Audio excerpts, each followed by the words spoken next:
Good morning students. हमारा जो lesson number 9 चल रहा था कोऑर्डिनेशन केमिस्ट्री, उस कोऑर्डिनेशन केमिस्ट्री में हमारा लेसन नंबर 9 चल रहा था कोऑर्डिनेशन केमिस्ट्री। उसमें आज हम जो टॉपिक पढ़ेंगे दैट इज उप सह संयोजक। उप सह संयोजक यौगिकों का IUPAC नामकरण। और नेक्स्ट टॉपिक इज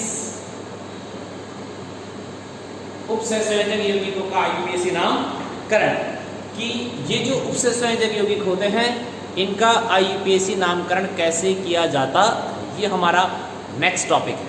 ठीक है, टॉपिक का नाम है उपसह संयोजक यौगिकों का IUPAC नामकरण। ठीक है, सबसे पहले मैं कुछ एग्जांपल लिखता हूं। एग्जांपल, पहला एग्जांपल मैंने लिखा है K4FeCN6। एग्जांपल नंबर फर्स्ट है। एग्जांपल नंबर सेकंड मैंने लिखा K3FeCN6। ठीक है, एग्जांपल नंबर थर्ड है मेरे पास K2ZnOH4। एग्जाम्पल नंबर 4 है मेरे पास CONH3 6 and Cl3। ठीक है, एग्जाम्पल नंबर 5 है मेरे पास CuNH3 SO4 NH3 4 and SO4। Example number 6 है मेरे पास NiCN4 2 नेगेटिव। अगला एग्जाम्पल था मेरे पास NiCl4 2 नेगेटिव। अगला जो एग्जांपल है मेरे पास दैट इज वो है FeF6 3 नेगेटिव, 4 नेगेटिव मान लीजिएगा। ये मेरे पास कोई एग्जांपल है ना। अब इन यौगिकों का IUPAC नामकरण करना है, तो जब हमको इन यौगिकों का IUPAC नामकरण करना है तो IUPAC नामकरण करते समय क्या करते हैं बेटा, हमको लेफ्ट टू राइट चलना पड़ता है। आप इस तरीके से चलिए, लेफ्ट टू राइट, जो मिलता चले उसका नाम लिखते चलो। ठीक है, तो ये मेरे पास है पोटेशियम है, पोटेशियम 4 है, इसको टेट्रा पोटेशियम नहीं लिखेंगे, इसे सिर्फ क्या लिखेंगे, पोटेशियम। क्या लिखेंगे, पोटेशियम, इसका नाम हो जाएगा पोटेशियम। ओके, अब इसका सब टेट्रा क्यों नहीं लिखा, इसको मैंने टेट्रा इसलिए नहीं लिखा क्योंकि आयन मंडल में मोनो डाई ट्राई टेट्रा आदि शब्दों का प्रयोग नहीं करते। जो आयन मंडल होता है उस आयन मंडल में मोनो डाई ट्राई टेट्रा शब्दों का प्रयोग नहीं करते, तो इसे लिखेंगे सिर्फ पोटेशियम। ये Cn है, Cn कितने हैं, 6, इसका नाम हो जाएगा साइनो या हेक्सासाइनो। हेक्सासाइनो हो जाएगा इसका नाम। ठीक है, अब देखिए यहाँ पर ये है फेरियम, इस पर माइनस आएगा, इधर प्लस आएगा, तो ये देखिए संकुल ऋणावेशित है। अगर संकुल ऋणावेशित होता है तो उसके नाम के अंत में 8 लगा दिया जाता है। तो ये फेरियम है, तो फेरियम से ये क्या हो जाएगा मेरे पास, फेरेट। फेरियम से क्या हो जाएगा, ये फेरेट हो जाएगा। ठीक है, ये फेरियम है तो फेरियम से क्या हो जाएगा, ये फेरेट। ऑक्सीकरण अवस्था निकालेंगे इसकी तो कितनी आएगी, सेकंड। ऑक्सीकरण अवस्था को किसमें लिखेंगे, रोमन में लिखेंगे। ठीक है, इसका जो IUPAC नाम हुआ इस यौगिक का, वो क्या हुआ, वो इसका नाम हुआ potassium hexacyano, potassium hexacyanoferrate second, इसका नाम है पोटेशियम हेक्सासाइनोफेरेट सेकंड। इस कंपाउंड का IUPAC नाम है। ठीक है, अगर इसी तरह से मैं अगले कंपाउंड का IUPAC नाम लिखता हूं तो इसमें भी पोटेशियम है, तो इसका नाम क्या हो जाएगा, इसका नाम हो जाएगा बेटा पोटेशियम। क्या नाम हो जाएगा इसका, पोटेशियम।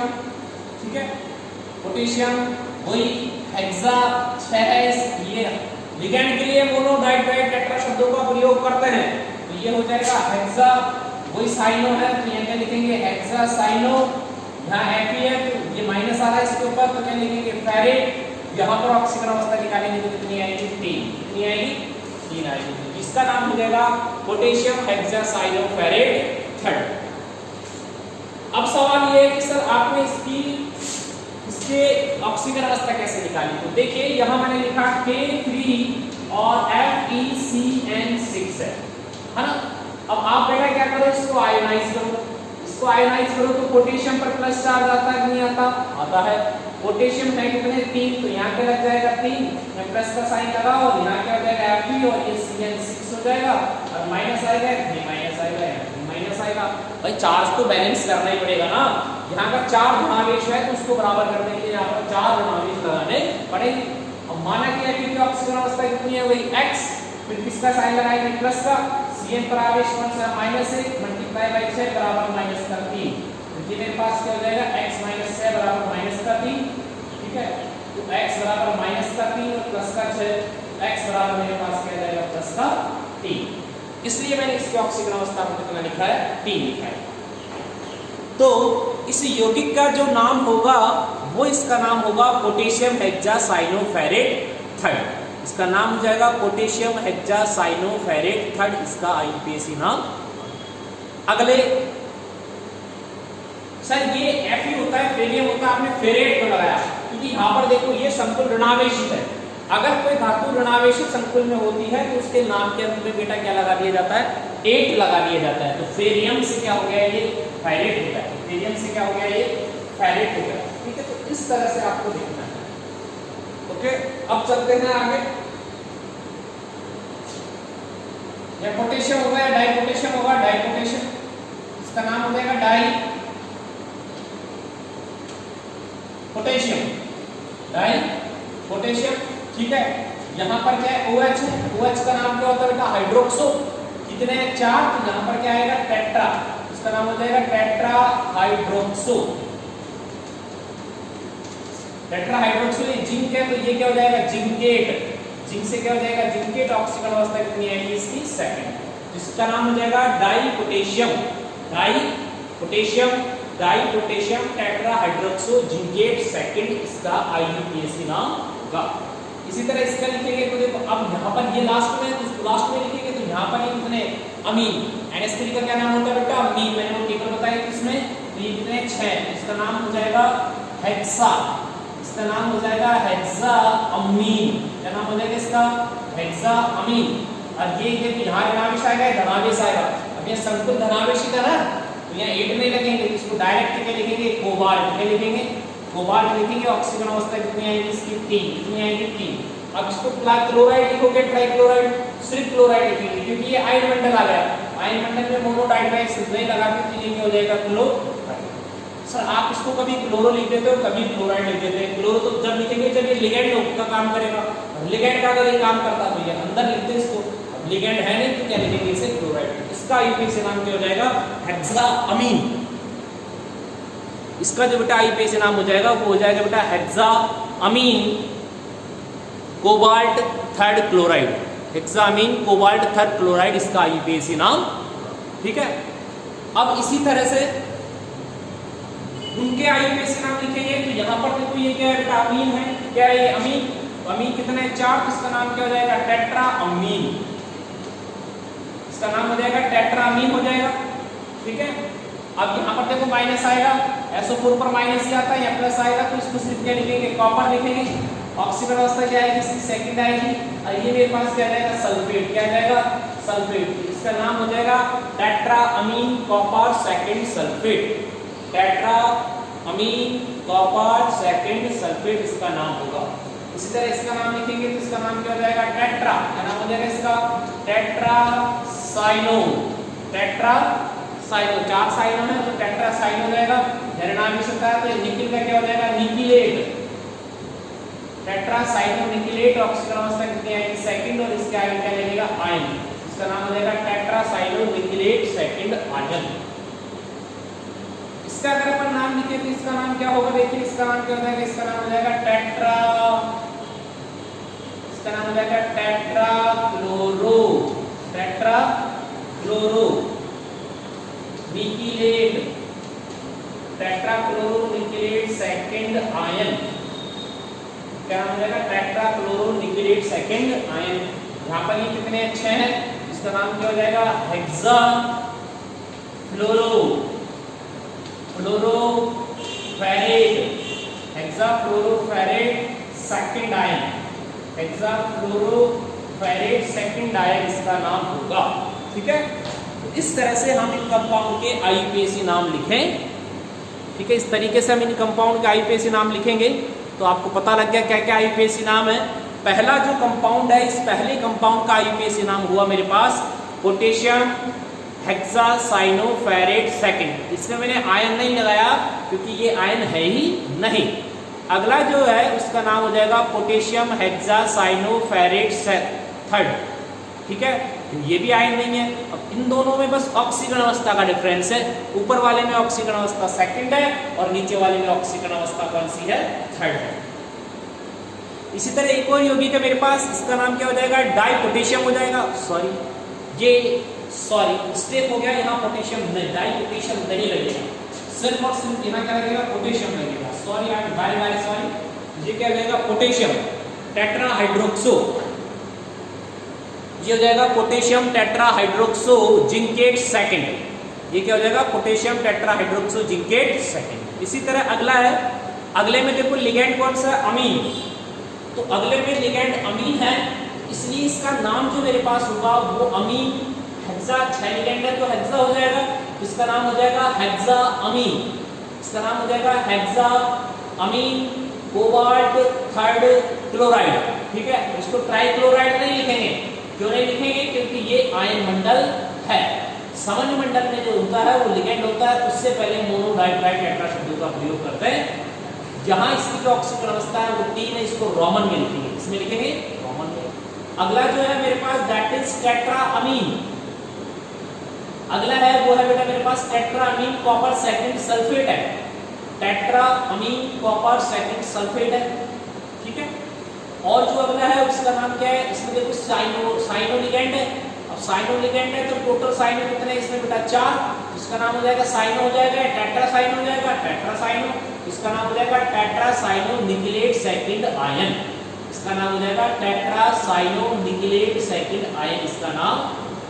इसी तरह अगला है जो इसका नाम क्या होगा, इसका नाम होगा टेट्राक्लोरो। इसमें क्लोरो है तो ये हो जाएगा टेट्राक्लोरो निकलेट सेकंड आयन भी इसका नाम होगा। इसी तरह लास्ट वन है, इसका नाम होगा हेक्साफ्लोरोफेरेट सेकंड आयन। अब क्या समझ में आया, अब हमको एक बात ये समझ में आई कि जब किसी उपसंयोजन यौगिक का आईयूपीएसी नामकरण किया जाता है तो सबसे पहले आयन मंडल में मोनो डाई ट्राई टेट्रा आदि शब्दों का प्रयोग नहीं होता है। आयन मंडल में मोनो डाई ट्राई टेट्रा आदि शब्दों का प्रयोग नहीं होता। अगला, अगर लिगेंड है तो लिगेंड की संख्या को दर्शाने के लिए मोनो डाई ट्राई टेट्रा आदि शब्दों का प्रयोग किया जाता है। ठीक है, नंबर 2। नंबर तीसरा जो नियम है, यदि धातु ऋणावेशित संकुल में उपस्थित है,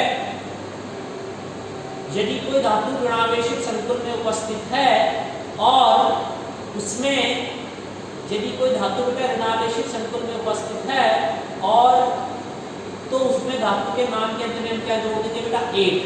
उस धातु के नाम के अंत में क्या जुड़ेगा, 8 जुड़ेगा। इसी तरह धातु की ऑक्सीकरण अवस्था को रोमन संख्या में लिखा जाता है। ये कुछ नियम से आप इनको देखिएगा अच्छे से। ठीक है, आई थिंक समझ में आपको बात आ गई कि कैसे कैसे क्या करना है हमें।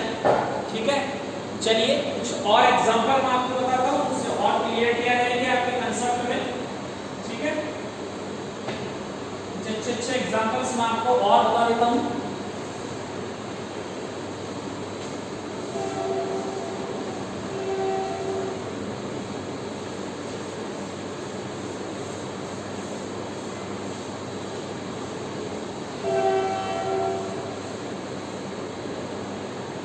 अगला एग्जांपल है मेरे पास NaAgCN2। ये मेरे पास एग्जांपल है। एक और मेरे पास जो एग्जांपल है दैट इज वो है मेरे पास CrF6 3- ये मेरे पास एक एग्जांपल है। एक और मेरे पास एग्जांपल है दैट इज वो है K, उसके बाद Pt है, ये Cl3 है और यहाँ पर NH3 है। ये भी क्या है, एक एग्जांपल है। ठीक है, एक एक और एग्जांपल है मेरे पास, वो है Hg, Hg और ये CO, CO और उसके बाद में मेरे पास है CNS, CNS 4 टाइम है। 4 एग्जांपल है। चलो इनका नाम लिखते हैं। इनका नाम लिखेंगे तो यहाँ देखो सबसे पहले सोडियम आ रहा है बेटा, क्या आ रहा है यहाँ? सोडियम आ रहा है। तो सोडियम आ रहा है, किसको क्या लिखेंगे? सोडियम ही लिखेंगे। सोडियम लिख दिया मैंने, क्या लिख दिया? सोडियम। और यहाँ पर ये देखिए ये साइनो है, एक बार है, दो बार है, दो बार है, तो इसका नाम क्या हो जाएगा? साइनो या डाइसाइनो। डाइसाइनो, इसका नाम क्या हो जाएगा? डाइसाइनो हो जाएगा। ठीक है, ये हो जाएगा मेरे पास सोडियम डाइसाइनो हो गया। ठीक है, अब देखो ये क्या है? सिल्वर है। सिल्वर तो इसका कॉमन नेम है, वैसे Ag है तो ये अर्जेंटम होता है। अब देखो यहाँ प्लस आएगा तो यहाँ क्या आएगा बेटा? माइनस आएगा।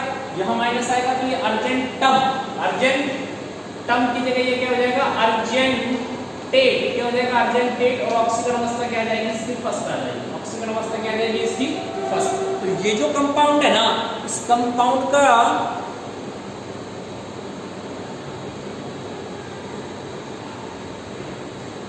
ये जो कंपाउंड है ना, इस कंपाउंड का नाम क्या हो जाएगा मेरे पास? इस कंपाउंड का नाम आ जाएगा सोडियम डाइसाइनो अर्जेंटेट फर्स्ट। इस कंपाउंड का नाम होगा। इसी तरह अगर अपन इसका नाम लिखेंगे तो यहाँ फ्लोरो कितने बेटा? 6। इसका नाम क्या होगा? फ्लोरो या हेक्साफ्लोरो। हेक्साफ्लोरो, इसका नाम क्या हो जाएगा? हेक्साफ्लोरो हो गया। ठीक है, अब ये क्रोमियम है, यहाँ पर माइनस आ रहा है तो क्रोमियम की जगह ये क्या हो जाएगा? क्रोमेट। तो ये मेरे पास क्या हो जाएगा? हेक्साफ्लोरोक्रोमेट। ऑक्सीजन अवस्था क्या आ जाएगी? और यहाँ आगे क्या लगेगा? आयन। लेकिन देखो इसके ऊपर ऋण आवेश होता है तो ये आयन लगेगा। अब इसका नाम लिखना है तो ये क्या हो जाएगा मेरे पास? पोटेशियम। क्या हो जाएगा ये? तो ये मेरे पास पोटेशियम हो गया। अब देखो यहाँ पर ये तो है अमीन और ये है क्लोरो।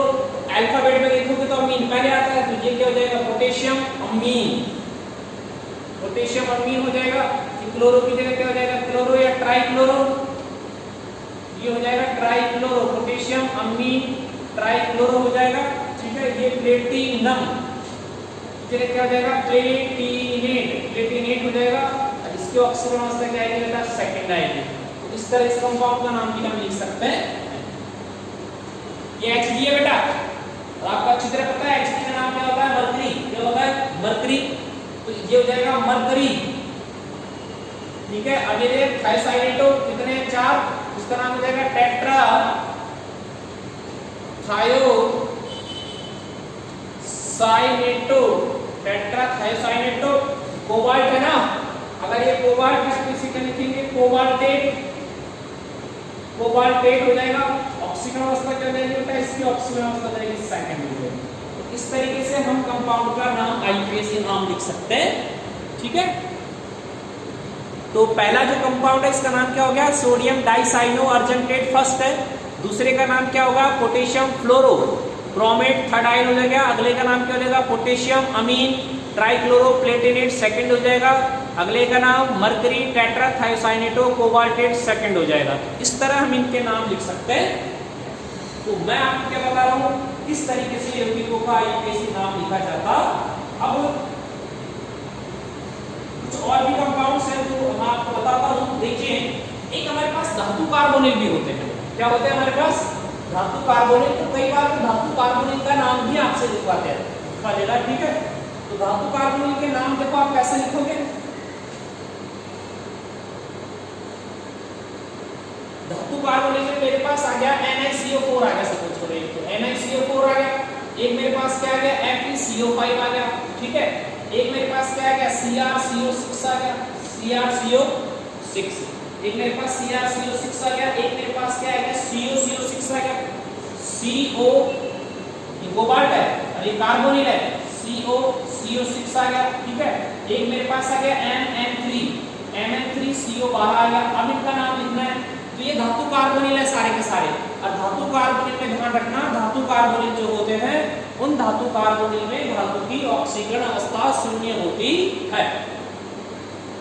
जो धातु कार्बोनिल होते हैं ना, धातु कार्बोनिल में धातु की ऑक्सीकरण अवस्था शून्य होती है। तो ये मेरे पास आ जाएगा tetra carbonyl. Tetra carbonyl. Tetra carbonyl. अब ये क्या हो जाएगा, अब ये ऋणावेशित तो है नहीं, धनावेशित ही मानो, इसे क्या लिखेंगे निकेल, और ऑक्सीकरण अवस्था आएगी जीरो। जीरो को भी आपको रोमन तरीके से लिखना है, मतलब अब जीरो तो किसी में भी लिखो जीरो होता है, लेकिन लिखना पड़ेगा जीरो से। यहाँ क्या हो जाएगा पेंटा, ये हो जाएगा पेंटा कार्बोनिल, पेंटा कार्बोनिल हो जाएगा, ये ऑक्सीकरण अवस्था हो जाएगी इसकी पूरी जीरो। यहाँ लिखेंगे तो इसे क्या लिखेंगे कार्बोनिल या हेक्सा कार्बोनिल, इसे लिखेंगे हेक्सा कार्बोनिल, ऑक्सीकरण अवस्था भी इसकी कितनी आएगी जीरो। इसी तरह क्या लिखेंगे, इसे लिखेंगे हेक्सा कोबाल्ट, क्या लिखेंगे hexa cobalt, hexa cobalt sorry carbonyl, hexa carbonyl, hexa carbonyl, ठीक है। फिर इसे लिखेंगे cobalt zero, hexa carbonyl cobalt zero आ जाएगा। इसमें लिखेंगे तो क्या लिखेंगे डो दे सिल कार्बोनिल, डोडेसिल कार्बोनिल हो जाएगा ये, डोडेसिल कार्बोनिल मतलब 12, dodecyl carbonyl try manganese, try manganese zero, try manganese zero हो जाएगा। ये इस कंपाउंड का आईयूपीएसी नाम हो जाएगा। तो इस तरीके से आप लोग क्या कर सकते हो, इस तरीके से आप इन कंपाउंड के आईयूपीएसी नामकरण कर सकते हैं, ठीक है। तो आपको एक बात समझ में आई कि धातु कार्बोनिल जो होते हैं, उन धातु कार्बोनिल में धातु की ऑक्सीकरण अवस्था शून्य होती है।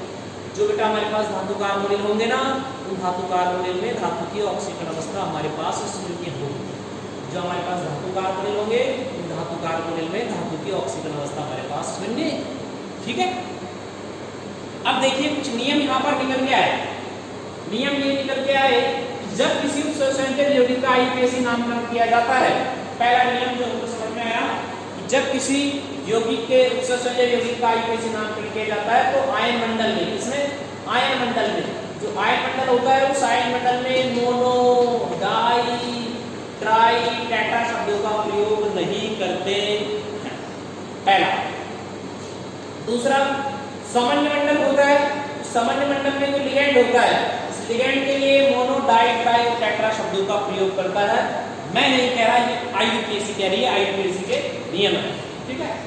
अगला है, अगर मान लीजिए एक से अधिक प्रकार के लिगेंड हो, ठीक है, जैसे ये NH3 है, तो NH3 है तो इसको लिखेंगे अमीन, क्या लिखेंगे अमीन, अमीन लिखेंगे। और ये Cl है, इसी का लिखेंगे क्लोरो, Cl क्लोरो। इनको अंग्रेजी वर्णमाला के हिसाब से लिखना पड़ेगा, ठीक है, अंग्रेजी वर्णमाला के हिसाब से लिखना पड़ेगा। मान लो एक ब्रोमो आ गया आपके पास, Br आ गया, तो ये मेरे पास क्या हो गया ब्रोमो, इनको अंग्रेजी वर्णमाला के हिसाब से लिखना पड़ेगा।